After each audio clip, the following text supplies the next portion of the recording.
Hi, everyone. Thank you so much for joining us. My name is Alexis Marcus. I'm part of the admissions team here at MIT Sloan, and you have logged in for the MBA Early Admissions Application Tips webinar.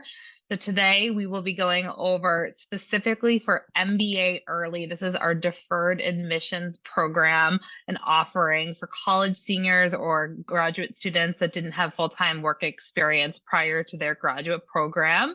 So we'll be going through all of the eligibility and those specifics, but just to kind of kick us off. So the quick agenda for today really is going to be what is the value of an MIT Sloan MBA? From there, we'll talk about what is this deferred admission offering that I'm talking about today, and then we'll talk about the admissions process. So why are we doing this today? The deadline for the MBA early admissions offering is next Friday, April 19th. So hopefully everyone that's on the call today or tuning in to watch this is kind of putting their final touches on their application and getting ready to submit that.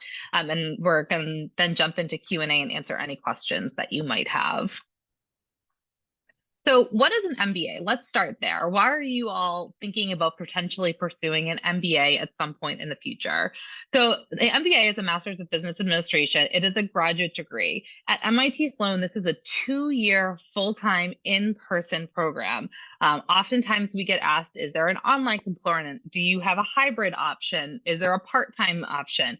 The answer to all of those is no. At MIT Sloan, the MBA is a full-time 2-year program. So you would start at the end of August, beginning of September for your MBA, and then you go through, say, like the May timeframe, early June, and then you have the summer off in between your first and second year. And typically our MBA students are doing internships during that period. And then you come back for your second year and you graduate in May and then go off and do your postgraduate work for, after that MBA. So a lot of people pursue MBAs to help them kind of either pivot in their career or get into that next level, really to give them that knowledge, the network that they might need to kind of elevate themselves and leverage themselves into that next career opportunity. So a couple of reasons, people pursue an MIT Sloan specific MBA is to really understand that intersection of business and technology. MIT Sloan is really uniquely situated in the sense that we are MIT's business school. And so you have that really great connection to the institute and the ability to take classes at the institute, to network with folks and become part of that greater network once you're an alum as well. You also, during the MIT Sloan MBA, will develop your leadership skills. You'll be able to kind of take your career to that next level that I was just mentioning, be able to, understand different industries, work within the entrepreneurial space if that's what you're looking to do, and kind of explore that network. Within the MIT ecosystem and within your time at the Sloan MBA, you will be doing a 1-semester core, and then you have full flexibility to really kind of jump into elective opportunities, which also includes our emphasis on hands-on learning. So we have 16 action learning labs where you actually work with small companies on real-world problems. And so it's a really great opportunity for you to get classroom credit, but also be exploring how to be a business leader and solve, complex business issues that are actually a company is facing while you're getting your MBA. So MBA Early, which is what we're focused on today, is an opportunity for you as a college senior to apply during your senior year and get deferred admission to our MBA program, to that 2-year full-time MBA program after gaining a little bit of work experience. And so we'll talk a little bit about the timeline and what that would look like. How do we kind of consider candidates at this point in their academic career to think about coming to join an MBA program many years down the line? So we're really excited to have this offering. It's a really great opportunity for you to kind of get this, the process of applying and knowing that you could potentially come to get your MBA at Sloan in a few years. So here's the timeline that I quickly want to talk about. As I mentioned before, the deadline to apply is April 19th, 2024. So that is next Friday. You will need to have your entire application, all of the components to it, submitted by the 3 p.m. Eastern time on that date. in order to be considered for the admission to MBA early for this year. We'll talk a little bit about exactly who qualifies a couple slides from now for this year's admission. If you are then invited to interview, so in between steps 1 and step 2, we will make decisions. The admissions committee will review the application. Every single application that's received is reviewed by the admissions committee and discussed. And then a certain group of that, certain percentage will be invited for an interview. It will be a 30-minute Zoom interview that will happen in May or early June. And again, you'll be able to sign up for that date. We'll give you time, to react and get that scheduled. And then we'll be sending out all of our final decisions by June 13th, and you'll have some, time to decide on whether or not you ultimately want to accept a spot in a future MBA class. And you'll have to let us know that by August 1st.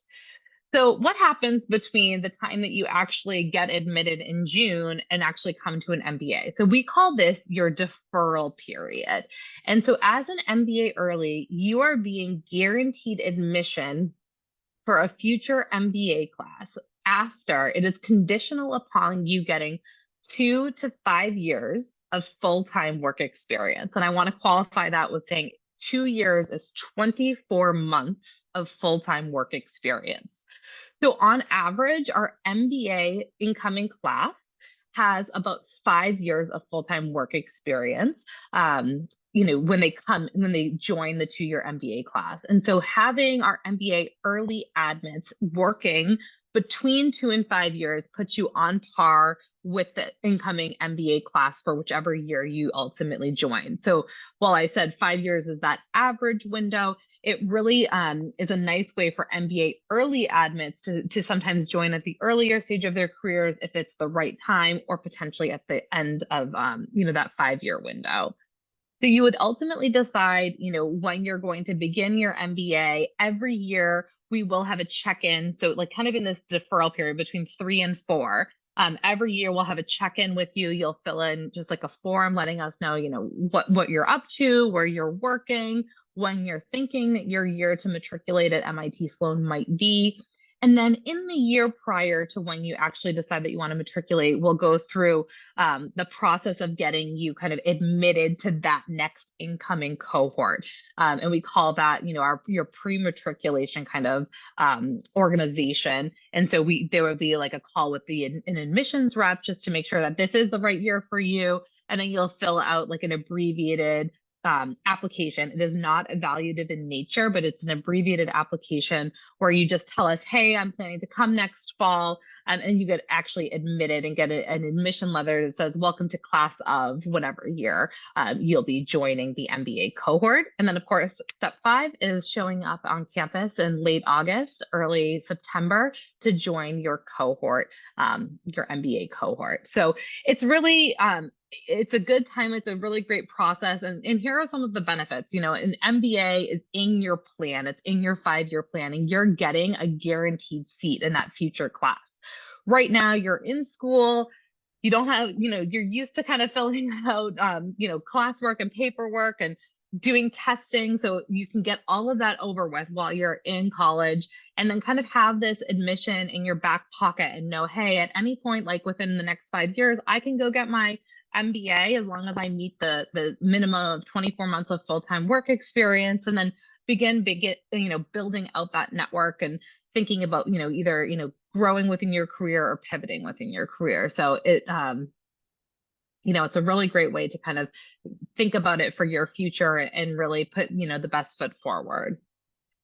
So eligible candidates, again, must submit their application by April 19th, next Friday, and we will review everyone after the deadline. So I know many people have actually submitted their application already. Some of you may do it over the next week. You absolutely can do that, but just know that we will not be looking at any of the applications. There's no rolling admission. We don't look at anyone until after the deadline of April 19th at 3 p.m. Eastern. So I keep mentioning who is eligible. And so I want to kind of go through this specifically. So undergraduate students who are in their final year of undergraduate studies, and they have to graduate between August of 2023, so last August, and September of 2024, this September. and they're not planning to immediately go into a master's program, an MD, JD, PhD program immediately after completing their undergraduate program. And they have not worked prior or full-time work experience prior to their undergraduate. So, this is the person that's on the normal trajectory of they went to high school, then they went right to undergrad. They didn't have any full-time work experience in between those two things, and now they're graduating and they can apply for this program. There is the exception for that full-time work experience. We know many colleges have, internships and co-op experiences. That does not qualify as full-time work experience. But anyone that maybe went to undergrad off course, didn't go, that straight line through, and you did have some full-time work experience, we would encourage you at that point to actually wait and apply directly to our 2-year MBA program in the year that you want to matriculate. So we talked about undergraduate students. On the graduate student side, there are many people that go straight from high school to college, then straight to graduate school. So you've gotten your master's, and again, don't have that full-time work experience. So if you're in your final year of your graduate program, again, you graduated either August of 2023, anytime between August of 2023 and September of 2024 this year, and you started that graduate program immediately after your undergraduate degree without any full-time work experience, then you're eligible. The exception to this is, anyone that's enrolled in at MIT Sloan, our Masters of Finance or our Masters in Business Analytics program. If you're a current MFin or Business Analytics student, you are eligible to apply. So I'm happy to take any questions at the end too, when we're going through questions on eligibility. I know that this can be a little bit confusing. So a lot of people might be wondering, hey, like I'm graduating next year. So you would be eligible, like if you're a current junior in college, you would be eligible to apply for MBA early next year when you're actually a senior. So when you're actually applying to the MBA early offering at MIT Sloan, we are looking a lot at what you have accomplished to date and also how you've handled certain situations. And we understand that much of what you've done has been probably internships or research projects or group projects within school. And so those are the kinds of things that we're looking for you to share examples of within your application, within your resume, cover letter, et cetera. And so what are we evaluating? We're really trying to understand how well you work in a team. How do you solve problems? How do you communicate with others? How do you convince people, right? So we're looking for kind of two categories within our students. We're looking for demonstrated success. So, how are your grades at undergraduate? How are your test scores? As well as kind of personal leadership attributes, which we kind of think about, as I just mentioned, like how are you problem solving? How are you working with others? And they kind of all of those, competencies are kind of drafted out for us. And so what I like to, make sure all MBA early candidates know is that you are being considered for all, your application is being looked at in the same way that we would look at an MBA candidate's application, but recognizing that you haven't had that work experience piece of it yet. So you have a little bit, you're a little greener in your career. You might just have internship opportunities that you can share with us, or just, classroom academic group projects that you've worked on when you're showing, team problems or, problem solving, teamwork or problem solving.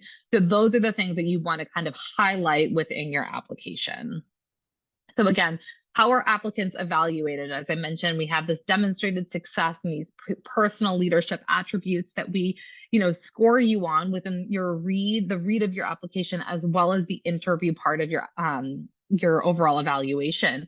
And so then we kind of chart it out on a plot. It's very data-driven decision. And ultimately, we end up interviewing and then admitting folks that are at the higher end of this. And this is the exact same way that we evaluate MBA, 2-year MBA candidates.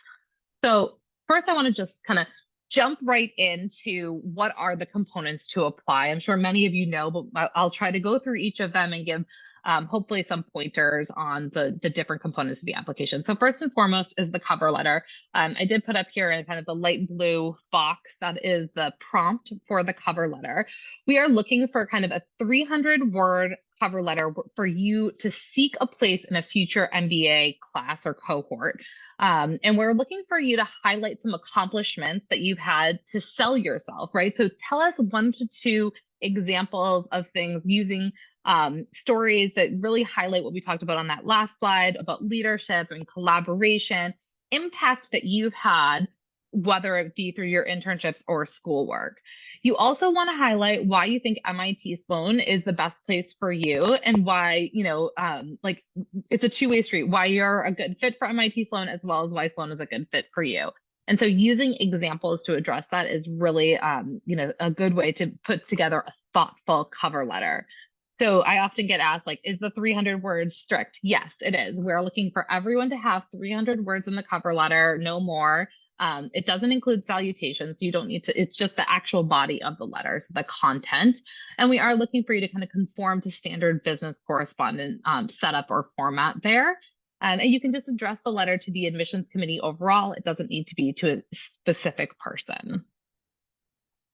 Next up is the resume. The resume should be no more than 1 page. We ask for the same of our 2-year MBA students. And so certainly because you're earlier in your careers, you definitely should be able to fit all of your experiences that you want to showcase on your resume. We are looking for you to kind of do impact related bullets on the resume. So this might mean something that you might have to kind of rework what your current resume looks like for the MIT Sloan early application. We're looking for kind of Times New Roman font, size 10, and then we want it structured in a way that shows your education, your work experience, and then any additional information. And when I say those impact related bullets, what I mean is showing us quantifiable accomplishments. So if there are internships that you did, aside from just giving us a description of what the task itself was or what that internship looked like, what were your successes within that internship? What did you kind of, do? Similarly with, academic projects that you may have worked on, how did it turn out, right? Not just what the assignment was, but what was the success? What were the successes that you had? Really, you want to think of the resume as an opportunity to kind of showcase everything that you've done. So making sure that you include any extracurricular work outside of the classroom space or things that you were involved with in undergrad or graduate school. If you have personal interests, you can absolutely include that. I always love to see kind of what people are doing outside of the classroom and outside of their extracurriculars. You all have really interesting hobbies and we love to learn about them. So when you're putting together the application, you're really going to want to think of like the cover letter, the resume, and then, another component that we're going to talk about in a minute, which is the video, is putting together your full story for the admissions committee. And so we don't want them to be duplicative, but rather we want them to be complementary of one another. So speaking of the video, there are 2 video questions in the MBA early application. The first one is one that you can prep in advance. This is a 60-second video where we're asking you to introduce yourself to your future classmates. No, this will not be shown to any of your future classmates, but we are looking for you to kind of tell us what is your elevator pitch essentially to your friends in the future. Pretend like you're walking into a Sloan classroom on your first day of the MBA program and someone says, "Hey, why are you here?" That's what we want you to answer. How would you answer that to your future classmate? Using this to kind of, again, give you your full story when you think about what you've put into your cover letter, what you've put into your resume, and it should be done in a single take. We don't want editing. You can be you talking directly to a camera. It can be you, doing a hobby that you do, whatever you do, it should be a single take. And please watch it back and listen to your sound to make sure that we can hear you. Unfortunately, we get so many videos that are outside and it's windy or there's a bus going by and we can't hear what the applicant is saying, and that's the content that we want, are your words. And so making sure that if you can't hear what you've said in the video, we certainly can't either.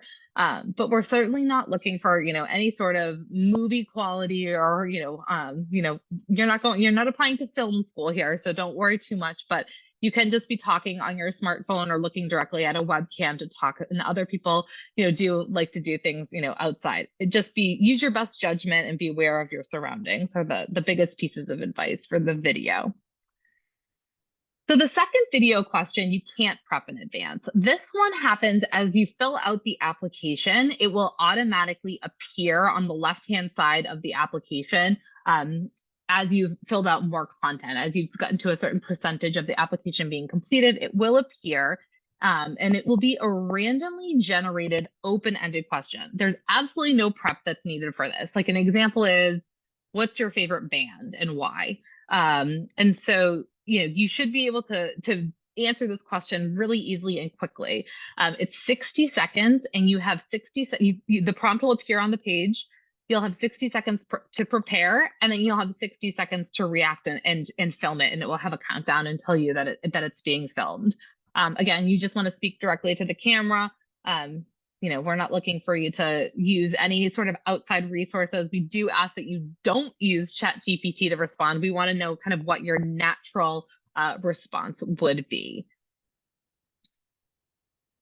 All right, recommendation letters. MBA early applicants are required to submit 2 letters of recommendation, no more, no less. The letters of recommendation really should come one from a professional source and one from an academic source. We are curious, to hear from an internship supervisor or someone that has worked with you in a professional setting. And we're also curious to hear from someone that has worked with you in an academic setting, so perhaps a teacher or a TA. You know who best could answer these questions. Here in again, the light blue box, these are the questions that we've asked them to respond to. So read these and think to yourself, who could best answer and give examples of this to the admissions committee? And those are the folks that you should ask to write your letters of recommendation. Recommendations do need to be received directly through our system. So when you're in our application, you'll see there's an area where you go in and put in their contact information, their name, their titles, and their email addresses. We do ask that they're their professional email addresses, so no Gmails, AOLs, Yahoos. We're really looking for their professional email addresses there. And then we send them a generated link where they can fill out the questions, and upload their letter that way. That is how recommendations must be received. So again, you have to kind of think about who best to kind of respond to these questions and who can, speak to your abilities. Again, April 19th is the deadline, 3 p.m. Eastern time. This includes recommendation letters. So make sure you're being in contact with your recommenders. If you haven't done so already, reach out to them today to let them know and remind them that the deadline is coming up. Academic records. So again, most of you are probably still in school, so you don't have complete academic records. At this point, you need to upload the most recent unofficial transcripts that you have. And this includes from any institution you've attended. So if you have transfer credits, I need to see the transcripts from both the originating university as well as the one that you transferred those credits to. You will need to make sure that they're legible. So oftentimes when you scan them in, they're blurry or we can't see them. So please, again, same with the video, you review it on your computer screen. If it's tough for you to read those grades, it's tough for us to see them as well. If your transcript is not in English, you will need to upload the original as well as getting a certified translation, and you'll need to upload that too. We cannot accept digitally signed or encrypted transcripts as part of the application. We do welcome students from all undergraduate majors, and we're looking for strong academic performance across the board. We are looking for people that have comfort with quantitative work. So if you do, potentially don't have a quant background and you've taken other classes outside of, your undergraduate degree, you can absolutely include details about that too in our non-degree section of our application. So there's just some examples here on this slide. So MITx MicroMasters, Core MBA Math. There are a number of Coursera courses, anything like that that you have taken that's on top of your, college or graduate level classwork. Please definitely include that so we have that information. So again, at this point, it's unofficial transcripts. If you were to be admitted, we will walk you through the process of getting your official transcript submitted and then ultimately getting your degree verified as you graduate and your undergrad is conferred. Test scores. So we do accept the GMAT Focus, and the GRE all equal. We do not weigh one more than the other. So whichever one you want to take is absolutely fine. It is an important part of the application process. And you can take it online, you can take it in person, and you can put multiple scores into the application. So there's a section that asks what were your scores and when did you take it and what was the format. You could put as many as you have in there. The one thing that we ask is that you don't mix and match. So if you took the GMAT 2 times, put in your score, your quant and your verbal score from test 1, and then your quant and your verbal score from test 2. Don't pick and choose from each, because that will not verify at the end. We will need to see all of those test scores. And so, just remember that the test scores, along with every other component that we've talked about today, is just one piece of the application. We look at everything that you submit in order to kind of decide and evaluate your candidacy. And so, certainly don't think that you're going to be disqualified if, you had one bad test score or you have a bad test score at all. There are other ways within the application that we can assess your, your strength. And that's why we're asking for all of this other information. We also have an optional essay as part of the application, and here's the prompt here. How has the world you come from shaped who you are today? For example, your family, culture, community, all help to shape the aspects of your life. And use this opportunity if you want to share more about your background. We added this optional essay a few years ago on the application, and it has been very well received by both the applicants as well as the admissions committee. We've learned so many amazing things about our applicants. The one thing I will just really, really stress, it's truly optional. There's absolutely no negative or positive inference if you do or do not respond to it, but it is a really good opportunity to share more details about yourself that you haven't been able to share in other parts of the application. But I will stress that this space should only be used to answer this prompt. So you shouldn't use this to explain a test or explain a bad grade. We do have short text boxes throughout the entire application built in if there are certain areas that you want to kind of address.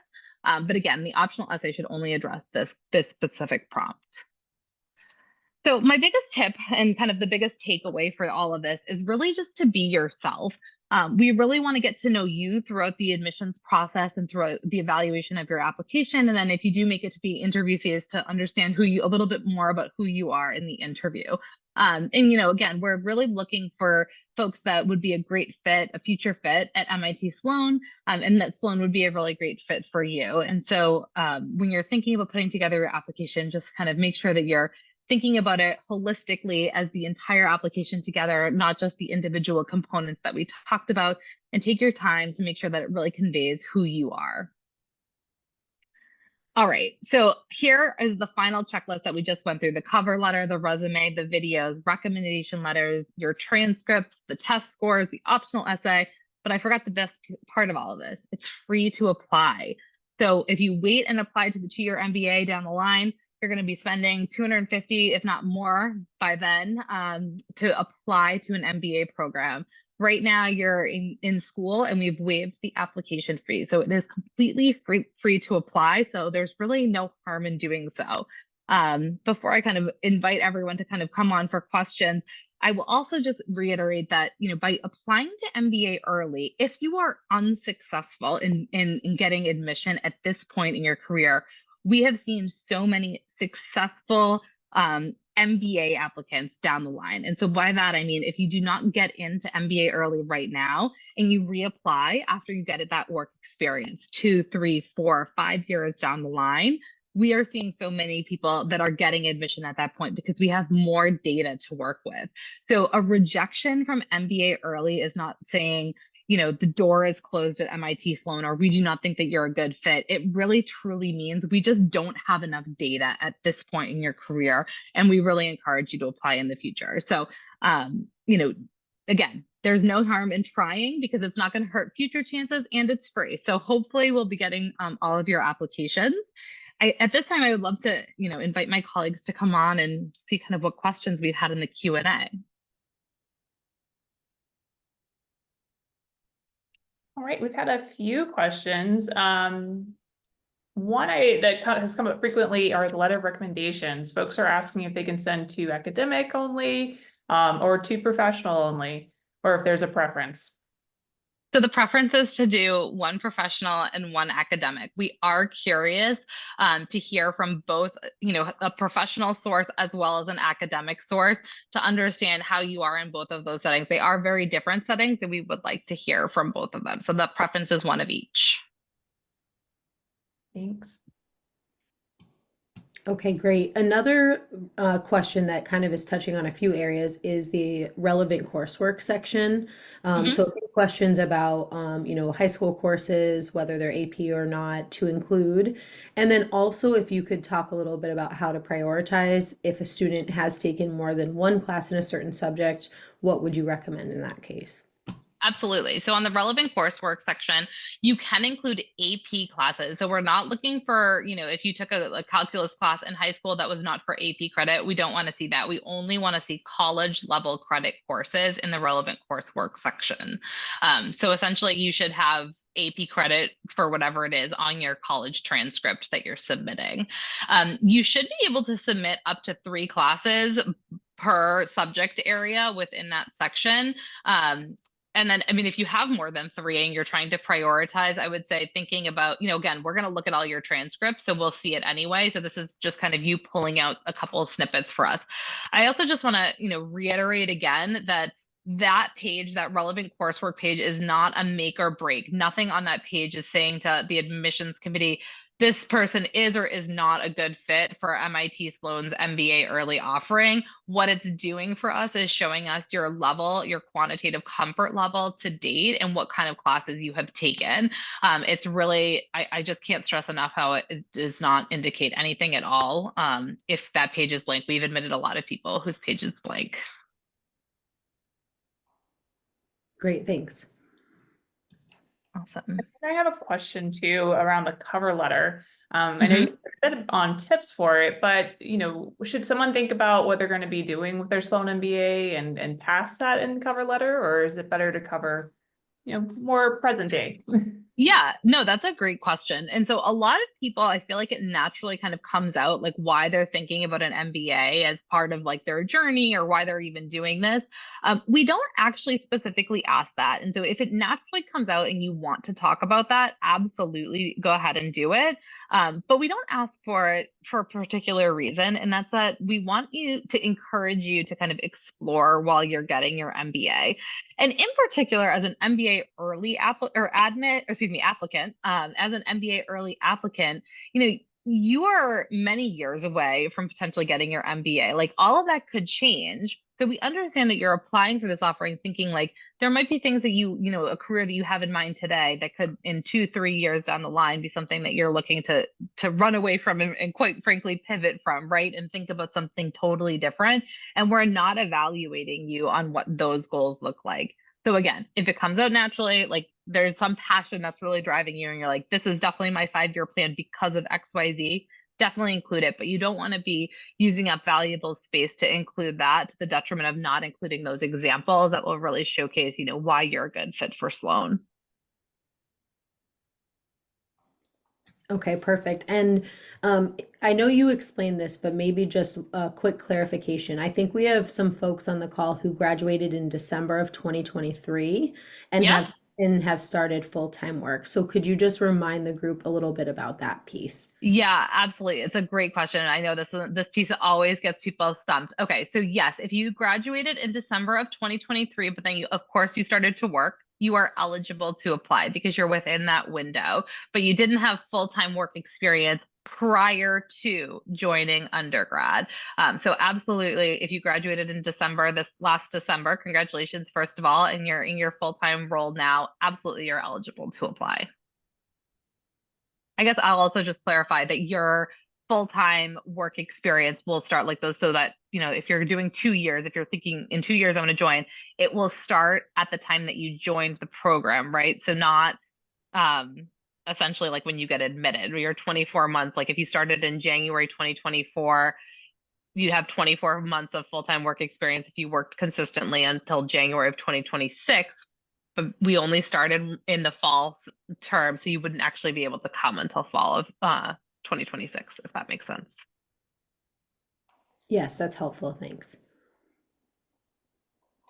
All right, I've had a number of questions too pop up around the employment section, how detailed folks should be in that. In the employment section, yes, please be detailed.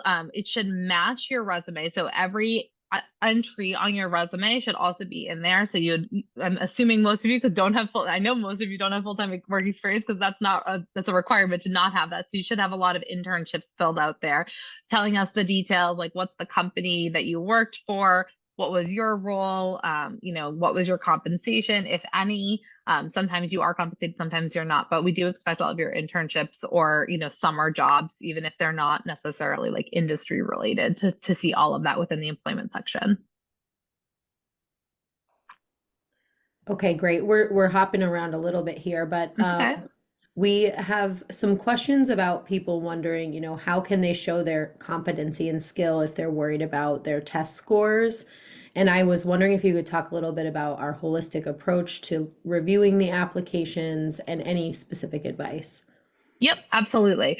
So this is a great slide where we showcase every single thing that you're submitting as part of your application. And so as a person that's on the admissions committee, we're not receiving this in piecemeal. Everything comes and we read everything in one sitting together. So I'd like to see the candidate in full. I'm not saying like, oh, let me look at their test scores first. I'm reading your cover letter. I'm looking at your resume. I'm watching your videos, and understanding who you are as an applicant. Why are you putting this application together?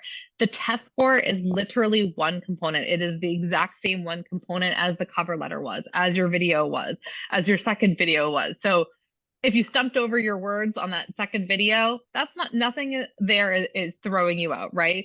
We've seen lots of people like forget who their, favorite band was on the video. It's okay. Don't worry about it. Things happen. And so, we understand that people have lots going on, right? A test score is how you performed on one day.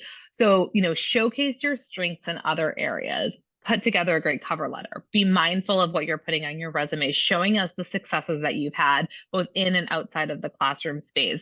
Using that video one to tell us your kind of story and why you're going to be, a great classmate, to showcase that you're going to be like a really exciting member of our community. So again, I really just can't stress enough that it is really just one component. Do you think that touches it, Rachel, or am I missing anything? I know if you have any advice. No, that's perfect. Yep. Thank you. Okay. A separate question for information to add to their application. If someone has a verbal offer from a company or they have multiple offers, should they share those details within the application? Yes, absolutely. There's actually a section on the application that asks that specifically. So you might have a verbal offer, you might be interviewing with certain companies. Please include all of those details. Again, having a job offer or knowing what you're doing next year, definitely by no means it influences the ultimate outcome.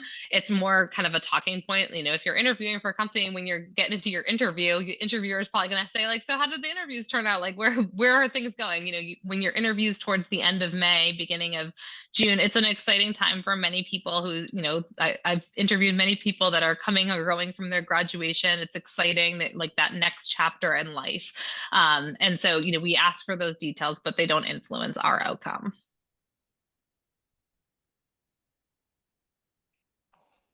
That's great. Just give us a second here. No problem.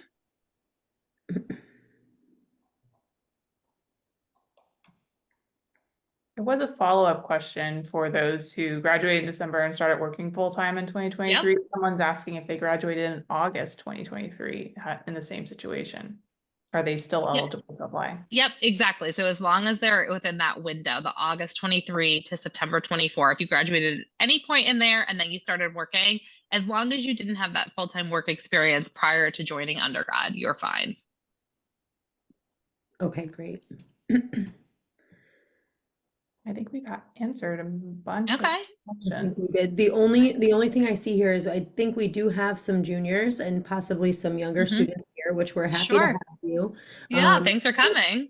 Any advice you would give to people who are building their, starting to look forward, as well as do you expect the application to change much between this year and next year? I don't anticipate the application changing much in the next, year or so. Our MBA early application always kind of mirrors our MBA application. So if there are any changes, again, we will try to post all of those changes this summer for next year. Our application will go live sometime, I would say probably like late July, early August for the next year. So you can start looking at those components just in a few months, even if you're applying, say, next April. And so you'll be able to see that there, but I don't anticipate it changing too much. For folks in their younger kind of college years, I guess my biggest piece of advice is please, please, please do not change your course of your college career in order to get into the MBA early program. That is not at all what this program is designed to do. We want you to kind of explore your interests and, have your college experience exactly how you want to have it, and then apply to this program.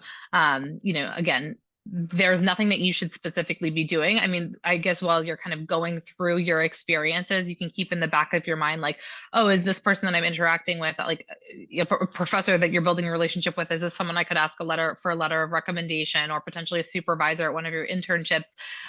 Just making sure you're keeping a running list of like all the successes that you're having, so you can update your resume and show that impact down the line. But I wouldn't change the course of your college in any way for a future application to the MBA early program. And a quick question, you may have touched on this earlier, but yeah, folks are asking if we offer waivers for the test score.